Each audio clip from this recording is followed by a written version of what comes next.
తనను ఫోన్లో వేధిస్తున్న ముగ్గురు యువకులపై ఓ బాధితురాలు పోచారం ఐటీ కారిడార్ పోలీసులకు ఫిర్యాదు చేసింది. తన పేరుతో నకిలీ అకౌంట్ ఓపెన్ చేసి ఫోటో పెట్టి అసభ్యకరమైన కామెంట్స్ పెడుతున్న ముగ్గురిపై కంప్లైంట్ చేసింది. బాధితురాలి ఫిర్యాదుతో పోలీసులు కేసు నమోదు చేశారు.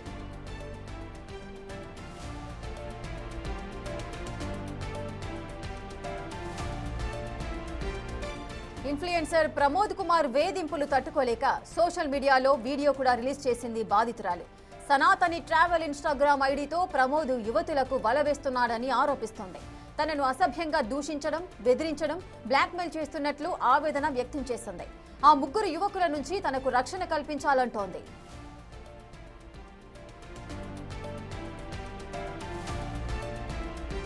ఇన్స్టాలో తనకు ప్రమోద్ కుమార్ పరిచయమయ్యాడని బాధిత యువతి చెబుతోంది. తనను అన్న అని పిలిచానని, దాంతో ప్రమోద్ కుమార్ తన వ్యక్తిగత విషయాలు చెప్పినట్లు బాధితురాలు చెప్పింది. ఇటీవలి కాలంలో తన తప్పెత్తి చూపడంతో తనపై కోపం పెంచుకున్నట్లు వాపోయింది. ఇదే సమయంలో ప్రమోద్ కుమార్ కు వ్యతిరేకంగా వీడియో వచ్చిందని, దాని కింద తన కామెంట్ చూసి పర్సనల్ అటాక్ ప్రారంభించినట్లుగా చెబుతోంది.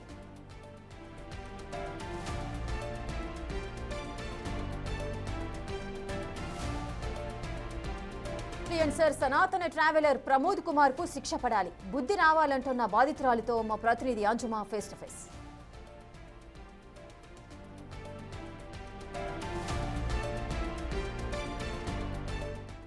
అమ్మాయిల పట్ల అసభ్యకరంగా ప్రవర్తించడం, ఇష్టానుసారంగా మాట్లాడటం రోజు రోజుకి పెరిగిపోతుంది. అలాంటి ట్రోలింగ్కి గురైనటువంటి ఒక మహిళ బయటకు వచ్చి తన ఆవేదనను వెళ్ళగక్కుంది. ఆ మహిళ ప్రస్తుతం మనతో పాటు ఉన్నారు భవానీ గారు. ఒకసారి ఆవిడతో మాట్లాడదాము, అసలు ఏం జరిగింది ఏంటి అనేది కూడా ఆవిడ మాటల్లోనే అడిగి తెలుసుకుందాము. నమస్తే అండి.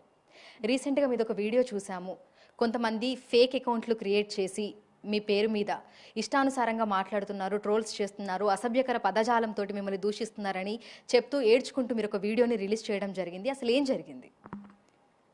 అయితే ఒక 2 years బ్యాక్ అనుకుంటా నేను సనాతన ధర్మం గురించి మాట్లాడడం స్టార్ట్ చేశాను.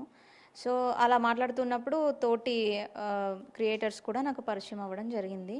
సో ఆ క్రమంలో నేను ఎవరినైనా అన్న, తమ్ముడు అని సంబోధిస్తూ ఉంటాను. సో ఈ ప్రమోద్ కుమార్ అనే వ్యక్తి ఎవరైతే ఉన్నారో అతను నాకు పర్సనల్గా DM చేశాడు. ఒక వీడియో త్రూ చేసి కాంటాక్ట్ అయ్యాడనమాట. సో అక్కడ నుంచి అన్నయ్య అని పిలవడం స్టార్ట్ చేశాను. సో అలా ఒక 8 months 9 months మా అన్నా చెల్లెళ్ళ బంధం అలా కొనసాగింది. తర్వాత వేరే ఇష్యూస్, ఆయనకు చాలా తలనొప్పులు ఉంటాయి, ప్రతి ఒక్కరితో గొడవ పెట్టుకునే స్వభావం అతనిది. సో అలా వేరే వాళ్ళ మ్యాటర్స్ వచ్చి నా దగ్గర చెప్పడం లాంటివి చేసేవాడు అనమాట. సో చెప్పినప్పుడు ఎవరికైనా ఒకసారి 2 సార్లు వింటాం, కానీ ప్రతిసారి వింటూ కూర్చోం కదా. నాకు ఒక ఫ్యామిలీ ఉంది, పిల్లలు ఉన్నారు. సో అలా నాకు అతను చెప్పే దాంట్లో నాకు ఇతనిది రాంగ్ అని నాకు అనిపించింది. సో నేను ఖండించాను దాన్ని. ఇప్పుడు మనవాడు అన్న అని పిలుస్తున్నా అని చెప్పి వాళ్ళని ఏమి నెత్తలో పెట్టుకోలేము కదండి. ధర్మం ఎటుందో అటు మాట్లాడాలి కదా. సో అలా మాట్లాడినందుకు అతనికి నా మీద కోపం వచ్చి ఫోన్ని నెలకేసి కొట్టడం, నన్ను తిట్టి ఫోన్ కట్ చేయడం లాంటివి చేశాడు. సో అప్పటి నుంచి ఇంకా నేను పర్మనెంట్గా తనని బ్లాక్ చేసేసాను. అండ్ తర్వాత నాకు ఒక అవార్డ్ ఫంక్షన్లో మీట్ అయ్యి అన్బ్లాక్ చేయమని అడిగాడు, కానీ నాకు అతని మీద నమ్మకం పూర్తిగా చచ్చిపోయిందనమాట. చాలాసార్లు చాలా మంది విషయాల్లో అలా చేశాడు కాబట్టి ఇంకా నాకు నమ్మకం కోల్పోయాను. నేనైతే అన్బ్లాక్ చేయలేదండి.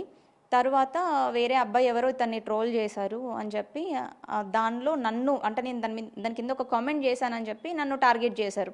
అంటే ఈ అమ్మాయే ఫొటోస్ ఇస్తుంది, ఈ అమ్మాయే ట్రోల్ చేపిస్తుంది అని చెప్పి వాళ్ళు ఫిక్స్ అయిపోయి అసభ్యకరంగా నన్ను మాట్లాడడము, గ్రూప్స్లలో నన్ను తిట్టడము, స్టోరీస్లలో మెన్షన్ చేయడము, అసలు చెప్పలేని, మీరు చూసే ఉంటారు, నేను వీడియోలో అన్నీ మెన్షన్ చేశాను. సో అలా అయితే నేను ఎక్స్పోజ్ చేయాలనుకున్నాను తన్ని. ఇదంతా జరిగి నాకు ఆగస్ట్లో జరిగిందండి ఇదంతా. నేను చాలా వెయిట్ లాస్ అయ్యాను, మెంటల్గా చాలా డిప్రెస్ అయ్యాను నేను. సో అప్పుడు నేను బయటికి రాకపోవడానికి కారణం ఏంటంటే సనాతన ధర్మంని రిప్రజెంట్ చేస్తున్నాం మేము. సో ఏది చేసినా సరే ధర్మానికి చెడ్డ పేరు అయితే రాకూడదు. అండ్ నేను దానికి ఆన్సరబుల్గా ఉండాలి ఎండ్ ఆఫ్ ద డే అని చెప్పి ఈ విషయాన్ని బయటికి రాకుండా ఎందుకు చేశాను అని అంటే, ఈ సనాతన ధర్మంలో ఇలా ఉన్నారు అని చెప్పి వేరే వాళ్ళకి చులకన అయిపోతామేమో, అందరూ ఇలాగే ఉంటారు అని ఒక రిమార్క్ పడిపోతుందేమో అనే ఉద్దేశంతో నేనైతే బయటికి వచ్చి చెప్పలేదండి. సో ఇది నాకు జరిగిన తర్వాత వేరే అమ్మాయిలు వచ్చి నాకు కూడా ఇలా జరిగింది అక్క అని చెప్పడం జరిగింది. అది విని బాధపడ్డాను తప్ప నేనేం చేయలేకపోయాను, ఎందుకంటే అంత పాస్ట్ కదా. ప్రజెంట్లో ఏదైనా జరుగుతూ ఉంటే నేను ఆపడానికి ట్రై చేసేదాన్ని, అప్పుడే స్టెప్ తీసుకునేదాన్ని. అదంతా అయిపోయింది కాబట్టి నేను కూడా నార్మల్గా ఉన్నానన్నమాట. మెల్లిమెల్లిగా సెట్ అయ్యాను. ఇప్పటికీ హెల్త్ ఇష్యూతో బాధపడుతున్నాను నేను. సో తర్వాత ఈ మధ్యకాలంలో ఒక ఆవిడ ఇతని గురించి ఒక వీడియో చేశారు. ఇతను అన్ని సంస్థల్ని దూషిస్తూ వీడియోలు చేస్తాడు, శాస్త్రం నేర్చుకున్న వ్యక్తుల గురించి దూషిస్తూ వీడియోలు చేస్తాడు. ప్రతి ఒక్కరి ఫేస్ని అతని ఐడిలో మీరు చూడొచ్చు. ఆయన అలా చేస్తాడు. సో మనం సోషల్ మీడియాలో ఉన్నప్పుడు ఎవరైనా సరే మనల్ని వ్యతిరేకించవచ్చు. అది కొంచెం అబ్యూజివ్ లాంగ్వేజ్ యూజ్ చేయకుండా మనల్ని ఎవరైనా కౌంటర్ చేస్తే అది హెల్తీగా కౌంటర్ చేసి తీసుకోవాలి. సోషల్ మీడియా పబ్లిక్ ఫిగర్ అయినప్పుడు మనం. సో ఆయనది అలాంటి మనస్తత్వం కాదనమాట. ట్రోల్ చేయగానే ఆయనకు పిచ్చి కోపం వచ్చేస్తుంది. సో ఇలాంటి సందర్భాలు చాలా ఉన్నాయన్నమాట. అంటే ఈ ధర్మం గురించి నేను ఎందుకు చేయాలి, అందరు నన్ను ట్రోల్ చేస్తున్నారు అని చెప్పి ధర్మాన్ని తిట్టిన పర్సన్ అతను. సో ఇలా జరుగుతూ ఉంది. ఇవన్నీ నాకు తెలుసు.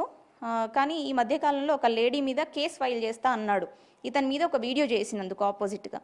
సో ఒక వీడియో చేస్తేనే నువ్వు కేసు ఫైల్ చేస్తే, ఒక అమ్మాయిని ఇంత హెరాస్ చేసావు కదా, నీ మీద ఎన్ని కేసెస్ ఫైల్ చేయాలి నేను అని చెప్పి ఇంకొక అమ్మాయి దీని బారిన పడకుండా రక్షించాలన్న ఉద్దేశంతో 3 నెలల తర్వాత నేను బయటకు రావడం జరిగింది.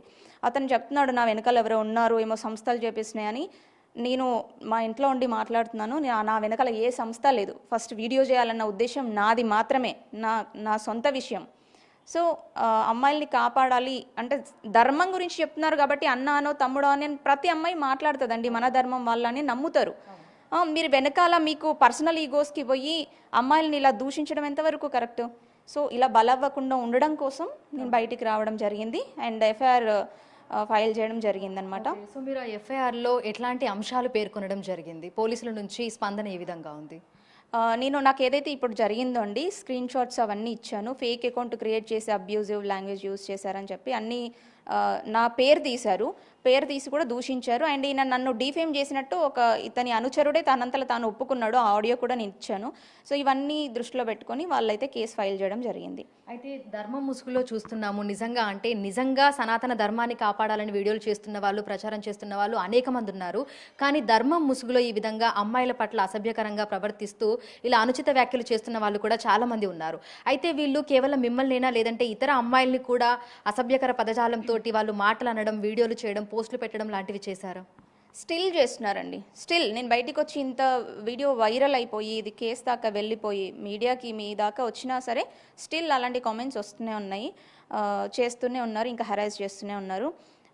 సో ఇలాంటివి జరగకుండా ఉండడం కోసమే నేను బయటికి వచ్చాను. అండ్ ఇంకొకటి ఏంటి అని అంటే సనాతన ధర్మం అంటేనే ఒక విమెన్కి రెస్పెక్ట్ చేస్తుంది.